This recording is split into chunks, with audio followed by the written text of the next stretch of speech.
Progression sheet. On your progression sheet, there happens to be something on there about a bisector.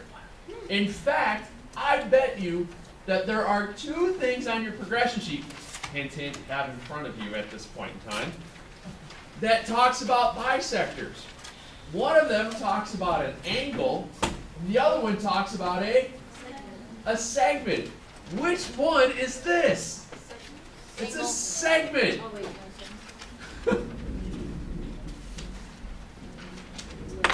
Oh, wow, that was weird. I thought I was going to actually make it for a change. No, you should have known that. So we have given AT bisects MH. Okay, ladies and gentlemen, according to your progression sheet, what do you state now that you know you have a bisector? What does it say to do on your progression sheet? It says segment equals segment. Now, do I want to say segment equals segment or segment congruent to segment? According, what do you think on this one? I want to use congruent. Can I switch between the two without a problem with bisecting, midpoints, all that kind of stuff? Absolutely. Guys, one of the things that happens a lot of times, depending upon what the proof is looking for, here you'll see there's congruent, here they're saying congruent. I know in our progression sheet we said segment equals segment. We did that for bisector for segments and midpoints. But remember, you could also write it as segment congruent segment for either one of those as well. They're completely interchangeable. The rule doesn't change. The reason that you give doesn't change. It's just sometimes you're going to want to put the congruency in there. Sometimes you put equality. That's all. Okay. So then I would just say that MT is congruent to TH, and that is definition of a segment bisector. Hey, look at that. Because that's what we have. Have you noticed this eerie pattern? Every given on the left has a definition that you use the next step on the right.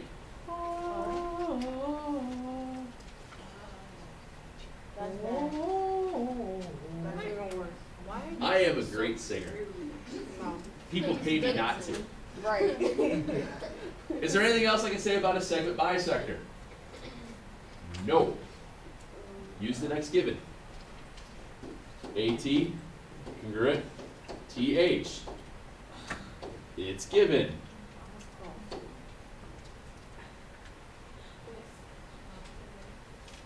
So, do you have two things that are congruent to the same thing?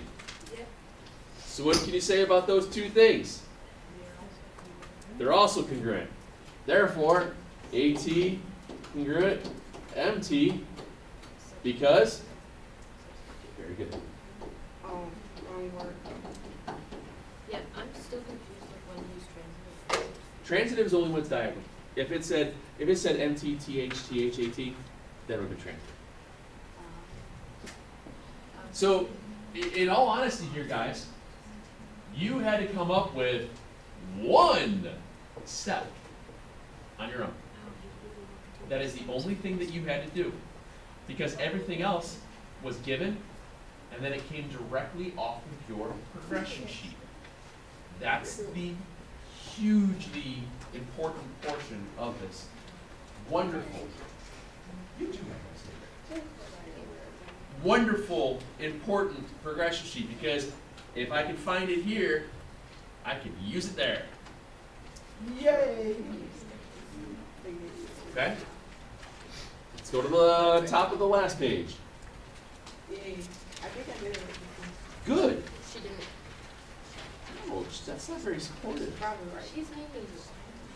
Mean to me? Huh? Why are you mean to me? She doesn't like you. Why?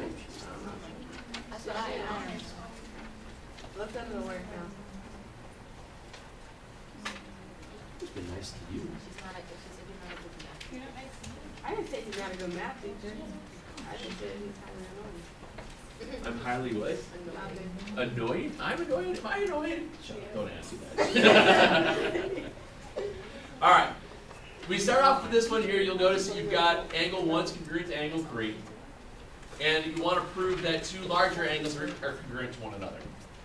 Hey, this looks exactly like the one we did yesterday in class, doesn't it? Where we had to define that middle wedge portion. It's the same thing with different letters. It basically mirrors itself out. Take a look at what happens, guys. They give you the fact that angle 1 and angle 3 are congruent to one another. They want you to show that D, EG, and FEH wind up being the same. And the way that you're supposed to do that is to add in this middle portion here. And when we add something in, we have to define that it's there. That's why we use the reflexive property. Oh, okay. Okay. So, start with our statements. We're given 1 is congruent to 3. You stop mowing on me? Okay? So why is, when we're given 1 is congruent to 3, why is it that I can say that 1 is equal to 3? Definition. Very good. Definition of congruence. Remember, you can use the symbol. You don't have to write out the word. How many letters? There's 2. So then why is 2 equal to 2? This is what? Not substitution. But reflexive, right. You are yourself. Yeah.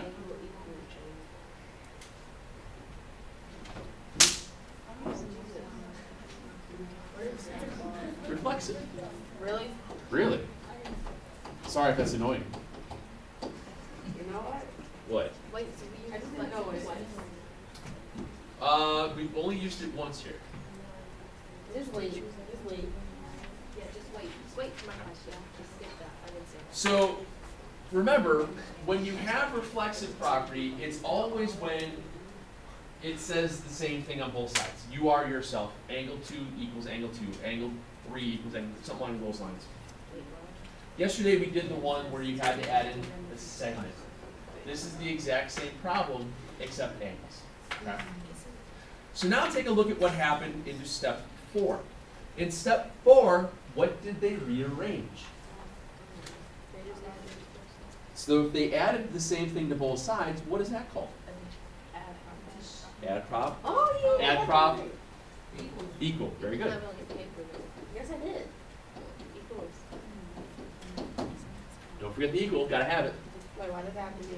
If Because you add that's it the to both rule. sides, if you add it It's to the both addition sides. property of equality, and like you were saying, it's on the same thing on both sides of the equation. That's why we have to throw that there. Okay. So now, take a look at what we have. Angle plus angle equals other angle. Angle plus angle equals other angle. Gee, what do we think that's going to end up being? Segment for segment. Oh, equals stop bigger. it, silly. Angle plus angle equals bigger angle is? Angle addition, very good. Yay.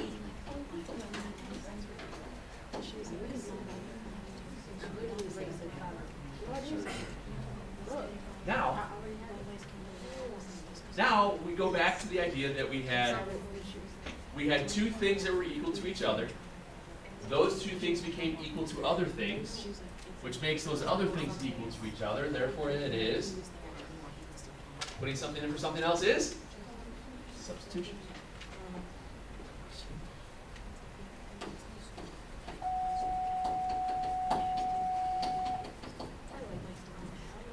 And last but not least. Very good, sir. Very good. Oh, good job. Wait, definition of what?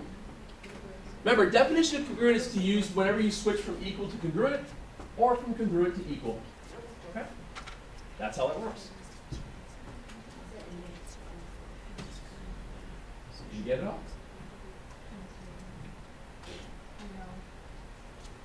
Let's add another progression. Because we need a couple of these extra progressions to be able to do these last couple of problems.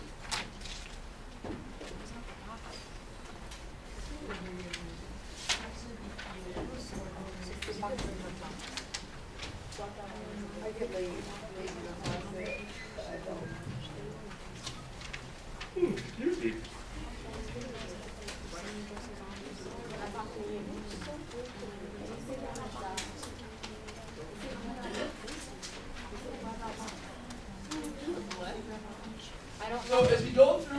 last couple of progressions here.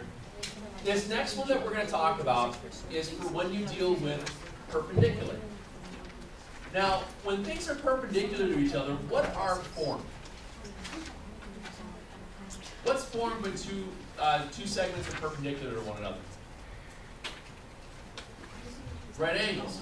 What do every right angle, or what does every right angle measure? And if you have angles that measure the same thing, they're not only equal, but yet they are congruent. So all right angles measure the same, which means all right angles are going to be what to each other? Congruent to each other. So what we do here is we use this perpendicular progression because it allows us to do multiple things. If given perpendicular, if given perpendicular, there's a couple of things that we're going to have to state. It's like a three-step process here. What we're going to do is we're going to state the following. Right angles form,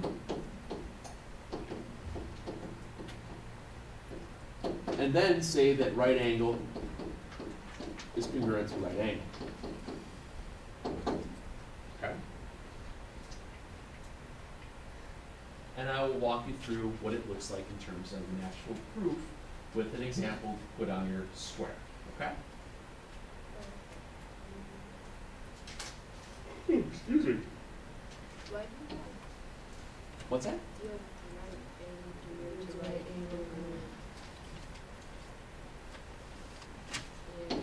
In my mind, I was thinking angle. You guys are so mean to me. I said, I didn't say that. You just think I'm annoying, so just dumb me. Yes, okay, you're going against yourself right now, because I'm not going to change my mind. Example, AB is perpendicular to CD. What I'm going to do is write it out and do a little diagram on the bottom at the same time, just to kind of help you through.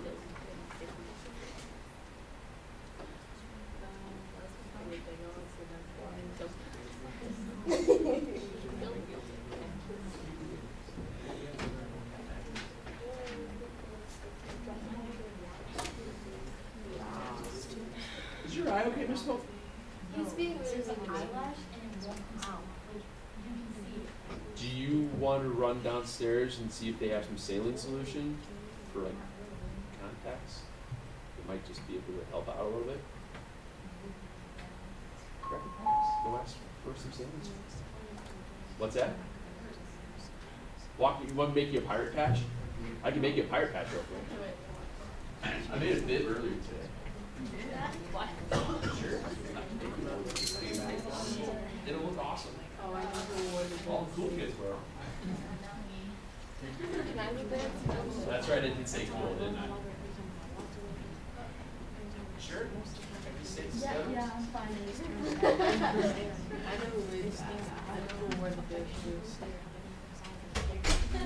All right, where should we hide our stuff this time? I'm actually the same campus. All right. Okay, going through the progression style now. We're given that those two parts are perpendicular to each other. I drew a simple diagram on the bottom here. Next thing I need to do is state the two right angles that are formed. Now, sometimes when they're perpendicular, you're going to have two right angles. Sometimes you might only have one. It really depends on the diagram they give you. More often than not, you're going to have diagrams to look at. This is just, I'm going to do a generic example of what happens when you have two angles. So what are the two angles then that are going to be formed when those two are perpendicular? Which one? What are the letters? Angles ABC and ABD. These are the two angles that are right angles. So what we do is we write out angle ABC and angle ABD are right angles. What do you think my reason is? What have we been doing over and over again? What do you think the definition that we're using is? Definition, perpendicular. Done. I hope you have noticed this, that if you have a midpoint, You'd state the segments. Why? Definition of midpoint. They're always the same, one step across from one another. Okay? Now that you have right angles that are formed, we've already stated that they exist. The next thing I would do is write angle ABC is congruent to angle ABD. And the reason behind that is then all right angles are congruent.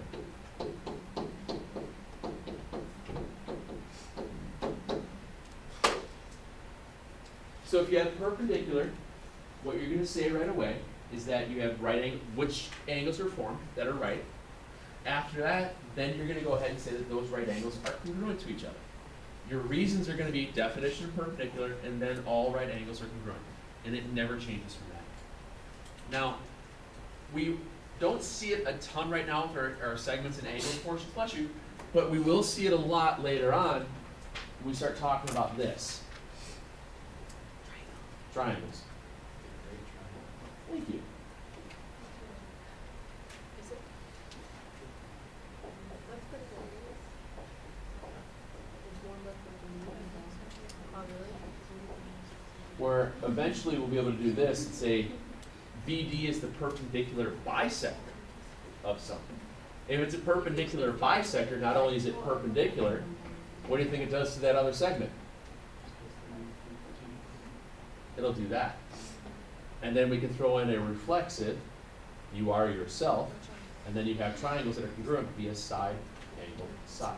That's the kind of stuff that we're heading towards and from that. Okay? We'll talk about that in a couple of weeks. Okay, another one. This one's very similar to the perpendicular one, but I'm just going to talk about right angles because sometimes you might just be given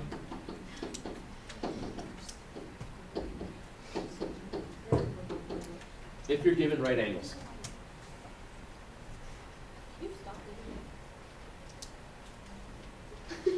Now, sometimes you'll be given right angles where you'll be given two of them, and sometimes you'll be given right angles that you have just one of them.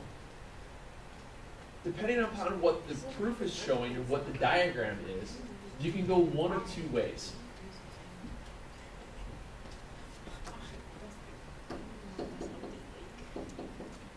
So if you have two angles, we're going to state this.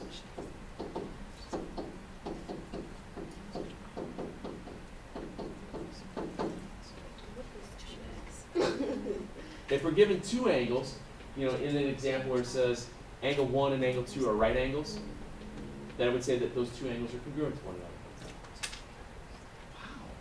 If I have just one angle, I would state it a little bit differently. I would probably say that the right angle equals 90. This is another box, right? It's all in the same one because there's two options for this one, and I'll show you. It comes up from time to time, and I figured having them both there isn't a bad idea. So if you're given this, angle 1 and angle 2,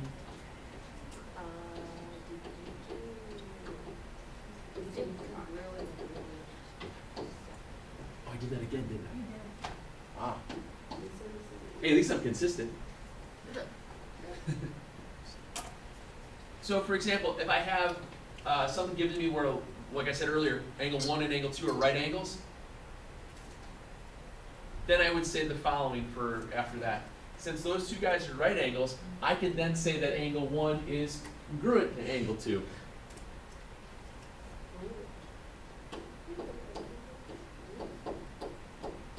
And because of that, we could say all right angles are congruent.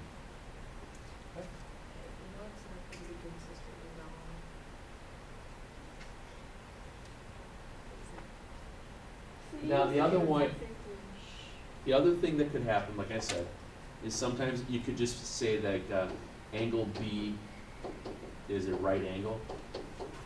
That could be given also. And usually if it's just giving you one angle that's right angle, more often than not, somewhere in that proof, you're going to be using angle addition, complementary angle, something like that, where you're going to say that it's equal to 90. So it's not a bad idea to have that on here just to show that, well, if there's two angles, I can say they're congruent to each other. If it's just one of them, one of the options that I have then is just to say that angle B equals 90. And my reason here, since they're not saying that they're equal to each other or congruent to each other, my reason for writing this down would just be the definition of being a right angle. This would just be a definition of a right angle. Okay? And this one actually shows up, I think, today. So perpendicular, say that you have right angles. After you have that, then you say that the right angles are congruent. Speaking of, if you have right angles, if you have two of them, say that they're congruent. If you have one of them, say it equals 90. So this sheet here of paper is telling you what to do in a proof. You shouldn't have to worry about, oh my gosh, I don't know what to do. I can't figure it out. You can't complain because it's on paper. That's going to mess with your handle. What?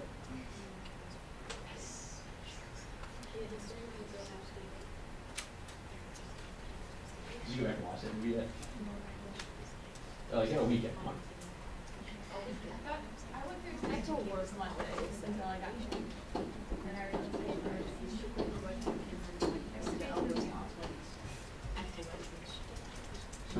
My kids can't. Well, my kids been eating enough food before. What do vertical angles do?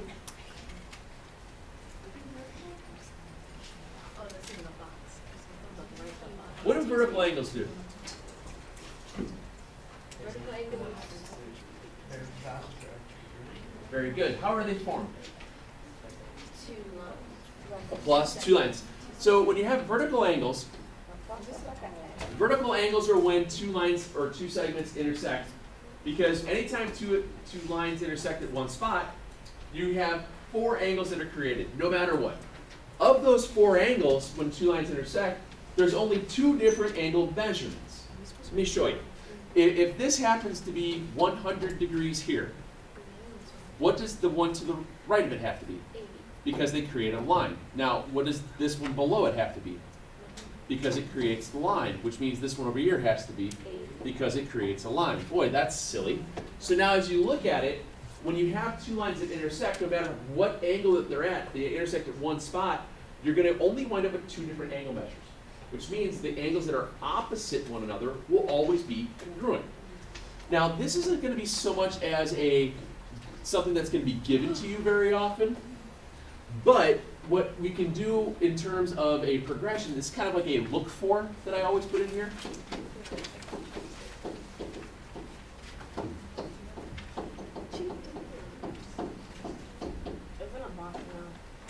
I want to throw it in a box here and say look for vertical angles. I just found my notebook. She's back. Oh, you didn't hide your stuff. We hid your stuff. I told them not to, but they did. I didn't do it this time.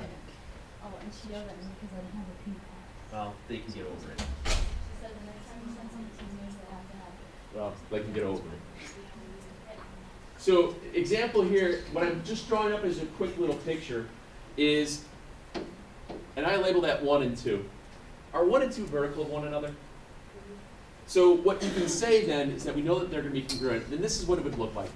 And this isn't going to be given to you. This is something you're going to have to infer from a diagram. This is, you know how we had those questions on the quiz the other day where it said, are points A, B, and C collinear? You look at the picture and see if they were not, or things like that. That's the kind of thing you get from this. And I'm going to show you an example of that here in a second from the actual proof packet you had from the other day. What I would say here is angle 1 is congruent to angle 2. And my reason would then be vertical angles are congruent. Okay? That's what that would look like. Now, if you take out the proof packet we've been working on, if you look at page 2 and look at the top diagram on page 2, you'll see that you have 2 triangles there. All right? You'll see that you have 2 triangles. Those 2 triangles look like this.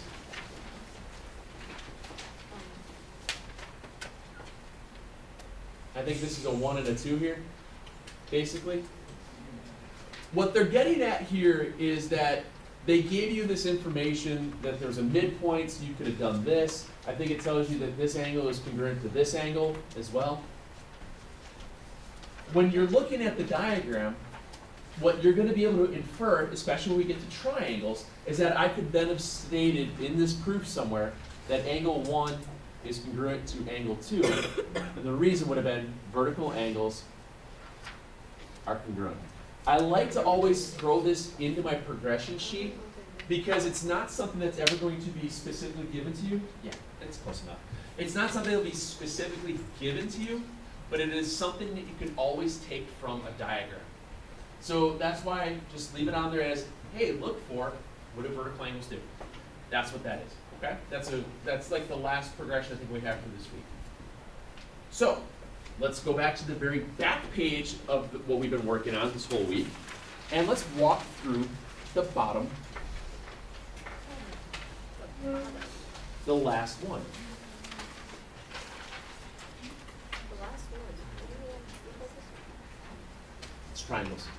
There's other things with triangles that we don't know how to do yet, Oh. so I'm not going to get. I just wanted to show you that was one of the things that was in there. It's not a bad thing just to throw in our sheet because we were talking about all about the other angles and stuff at that point. Might as well have it. Okay. Now, and you're right, the reason why this one's a little bit longer is because when you start thinking about perpendicular, right off the back, if you're given perpendicular, you write that down. Then you say that the angles are formed, then you say the angles are congruent. So there's 3 steps off that one first bit.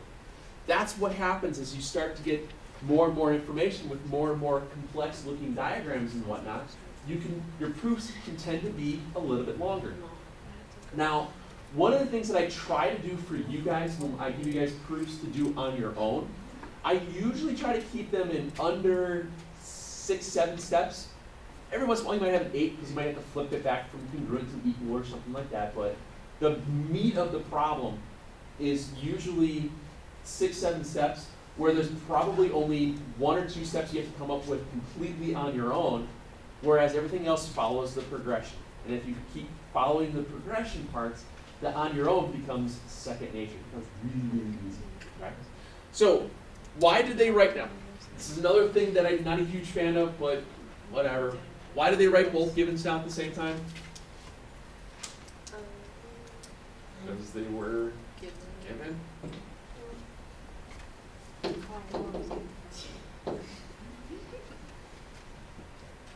So, what they did here then is they split it up a little bit. They're looking at just the perpendicular part. Now, according to our progression, if we were given perpendicular, we said that we would state the right angles that are formed.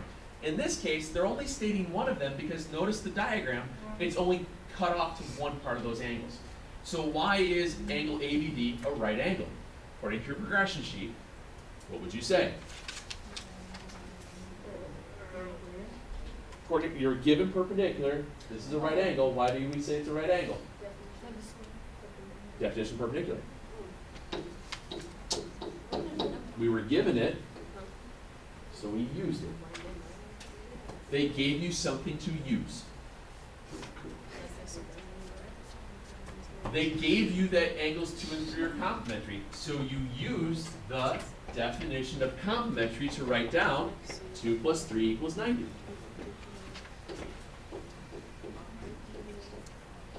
Does that make sense?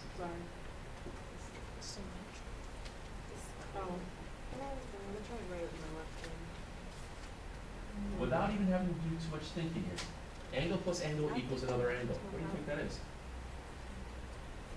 Angle addition. You probably have to think too much on that one. Whenever you see angle plus angle equals another angle, it's probably going to be angle addition. And we can even see that. Angle 1 and angle 2 is equal to angle ABD. Yep. Angle addition. So somewhere in this proof, we wrote down something about angle ABD. What did we write down about angle ABD?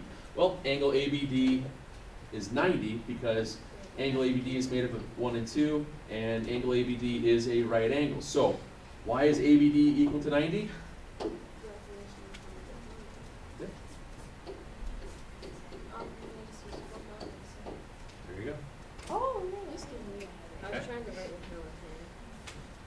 Because it's a right angle because it says it is.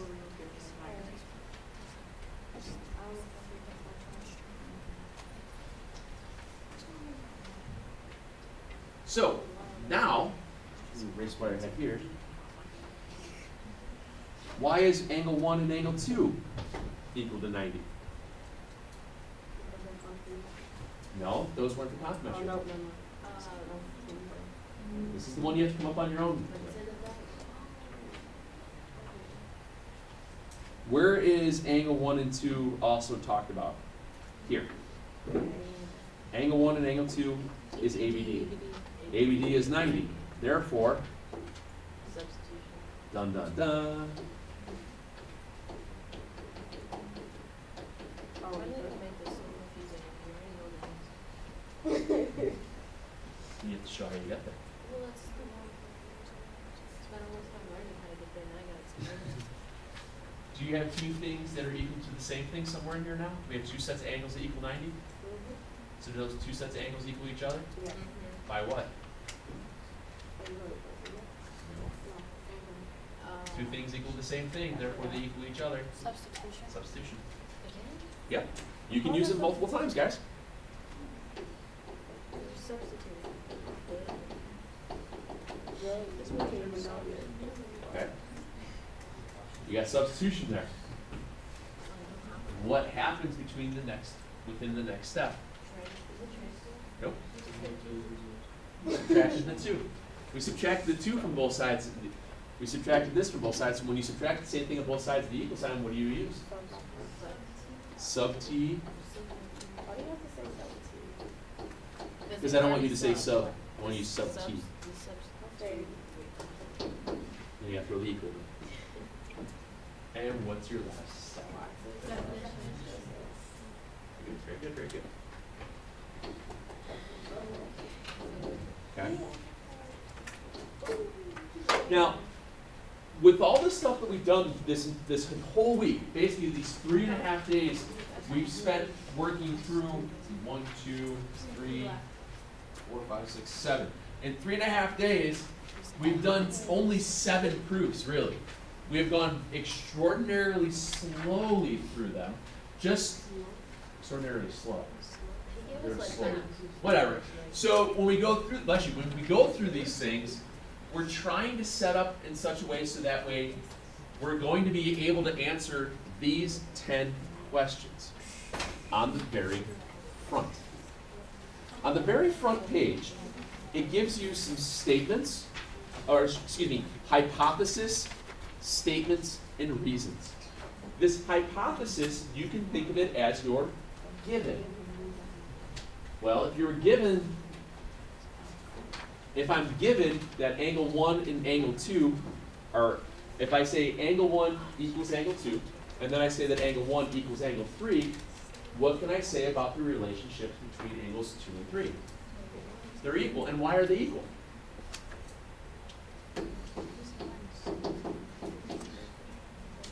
Why do you think they're equal? 1 equals 2, 1 equals 2, 1 equals 3.